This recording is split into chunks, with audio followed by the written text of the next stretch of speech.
चलिए आज बात करते हैं एक ऐसी कहानी की, एक ऐसी जगह की जहां आवाजें मरती नहीं हैं बल्कि वो बस किसी के सुनने का इंतजार करती हैं।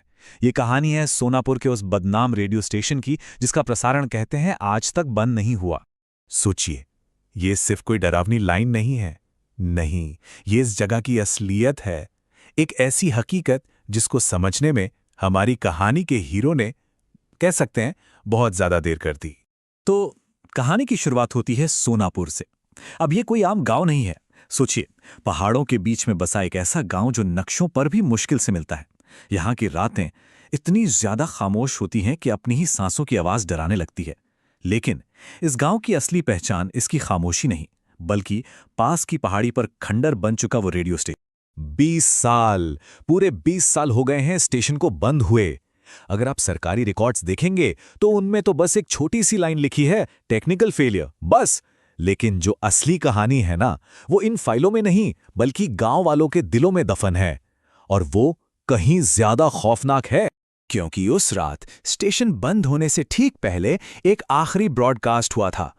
एक ऐसा प्रसारण जिसे जिन लोगों ने भी सुना वो आज भी उस आवाज को भूल नहीं पाए हैं। कहते हैं उसे सुनकर लोगों की रूह तक कांप गई थी। और यहीं हमारी कहानी में एंट्री होती है कबीर की।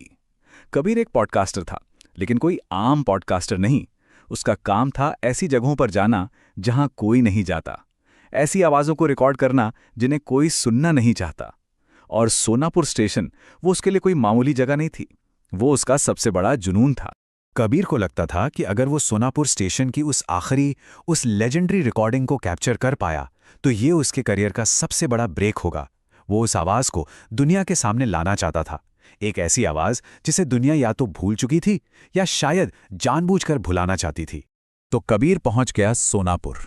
गांव वालों ने उसे बहुत समझाया, बहुत रोका, अजीब अजीब चेतावनियां दी, लेकिन वो कहाँ मानने वाला था। जैसे जैसे शाम ढली वो उस पहाड़ी पर चढ़ता गया। हर एक कदम उसे उस अंधेरे के और करीब ले जा रहा था जहां से कोई वापस नहीं आता। स्टेशन के अंदर का नज़ारा बिल्कुल वैसा था जैसा किसी ने सोचा होगा। हर तरफ धूल, टूटी फूटी मशीनें, दीवारों पर जाले, सब कुछ वक्त में जम सा गया था, सिवाय एक चीज के।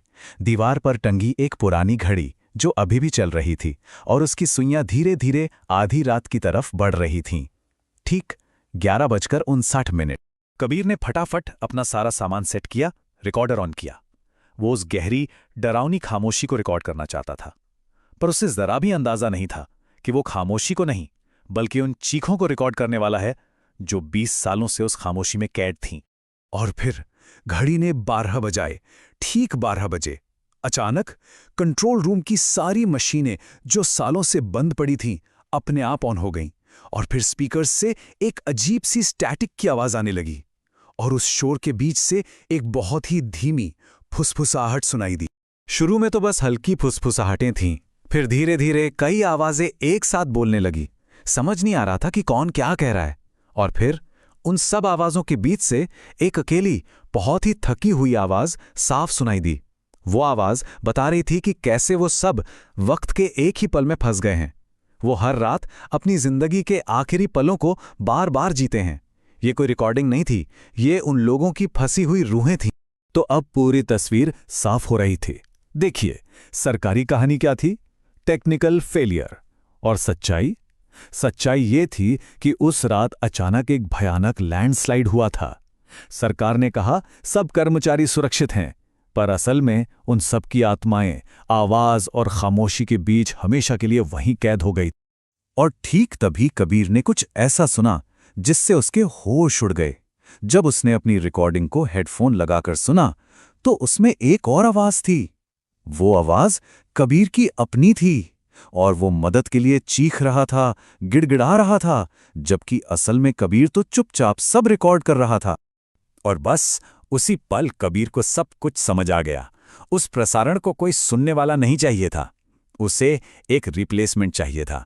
वो आत्माएं किसी को ढूंढ रही थीं जो उनकी जगह ले सके। अब कबीर एक ऐसे जाल में था जिससे बाहर निकलना नामुमकिन था। देखिए, लॉजिक बहुत सिंपल था। पहला, ये प्रसारण कभी खत्म नहीं हो सकता। दूसरा, इन फंसी हुई आवाज़ों को एक नया होस्ट चाहिए, एक उत्तराधिकारी। और तीसरा, वो नया होस्ट कबीर को ही बनना होगा। और यही है कबीर का पहला और आखिरी प्रसारण। वही प्रोफेशनल आवाज, लेकिन अब उसमें एक अजीब सी शांति है, एक थकान है, जैसे उसने अपनी किस्मत को अपना लिया हो। अब वो कोई कहानी रिकॉर्ड नहीं कर रहा था, वो खुद वो कहानी बन चुका था। कहते हैं ये सिलसिला आज भी चल रहा है। हर रात सोनापुर की पहाड़ियों से वो आवाज़ गूंजती है, इंतज़ार करती है, और बस एक ही सवाल हवा में तैरता रहता है कि अगला सुनने वाला कौन होगा।